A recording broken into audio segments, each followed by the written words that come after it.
আসসালামু আলাইকুম রহমতুল্লাহ। প্রিয় বন্ধুগণ, সকলে ভালো আছেন আশা করি। আমরাও ভালো আছি আপনাদের দোয়ায়, আল্লাহর রহমতে। মোল্লা ইঞ্জিনিয়ারিং আপনারা সকলেই জানেন এয়ার কন্ডিশন অ্যান্ড রেফ্রিজারেশন নিয়ে কাজ করে সাধারণত। তো আজকে আমরা আমাদের সার্ভিস সেন্টারে একটা ফ্রিজের কাজ করব। একজন সম্মানিত গ্রাহকের বাসা থেকে ফ্রিজটা আমরা নিয়ে এসেছি আমাদের সার্ভিস সেন্টারে।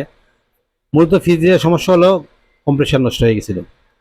তা আমরা নতুন একটা কম্প্রেসার লাগাবো এবং লাগানোর আগে কি কি কাজ করি এবং লাগানোর পরে কি কি পদক্ষেপ আমরা নিয়ে কাজ করি সে বিষয়ে আপনাদের সামনে আলোচনা করব।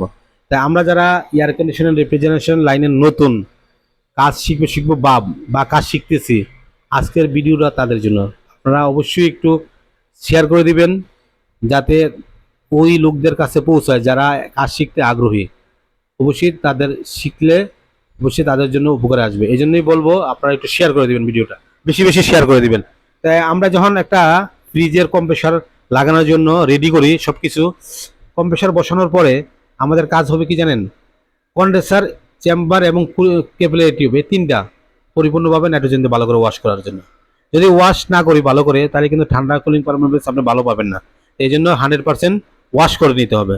এরপরে কি করতে হবে? জ্বালাই করতে হবে। জ্বালাই করতে হবে কি কি, যেমন একটা নতুন স্ট্যান্ডার নিতে হবে, এটা সাথে ক্যাপিলারি লাগাতে হবে।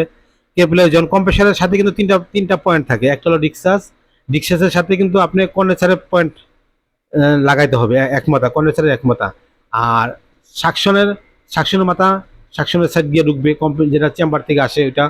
আর চার্জিং তো এটা একটা থাকে এক সাইডে আলাদা, ওটার চার্জিং এর জন্য ওটাতে আপনি নন ইন্ডিয়ান বাল্ব লাগাইতে পারেন অথবা কেবলের দিয়ে লাগাইতে পারেন। এই হলো তিনটা পয়েন্ট। ঠিক আছে, এই যখন আপনার জ্বালাইয়ের কাজ কমপ্লিট হয়ে যাবে তখন কিন্তু আপনার আরেকটা কাজ হবে, সেটা কি কোনো জায়গায় লিকেজ আছে কিনা সেটা চেক করা। যদি কোনো জায়গায় লিকেজ থাকে কি করবে? আইডেন্টিফাই কইরা যে এই জায়গায় লিকেজ আছে, পরিবর্তিত প্রেশারটা ছেড়ে দিয়ে আবার নতুন করে আমরা কি করবো? জ্বালাই করতে হবে, তাই আবার প্রেশার দিতে হবে। তো এই জন্য আমরা চেষ্টা করব ভালো করে জ্বালাইটা করার এবং প্রেশার দিয়ে লিকটা চেক করার। যখন লিক চেক করা শেষ তখন তারপরে কি হবে? তারপরে আমাদের কাজ হবে বেগম করার। বেগমটা কিন্তু খুবই জরুরি, এসি হোক ফ্রিজ হোক, এই বিষয়টা কিন্তু খুবই জরুরি। বেগম যদি আপনি পারফেক্টলি না করেন, ঠান্ডা হবে না আপনার ফ্রিজ, ঠান্ডা হবে না আপনার এসি পরিপূর্ণ। এই জন্য আমরা 134 নম্বর গ্যাসের ফ্রিজের কম্প্রেসার, আমাদের রানিং প্রেশার আমরা রাখি 8 থেকে 10। তো আমাদের ফ্রিজের কাজটা কেমন হলো সবাই একটু কমেন্ট করবেন এবং আমাদের ভিডিওটা শেয়ার করে দিবেন। ধন্যবাদ সবাইকে, ভালো থাকবেন।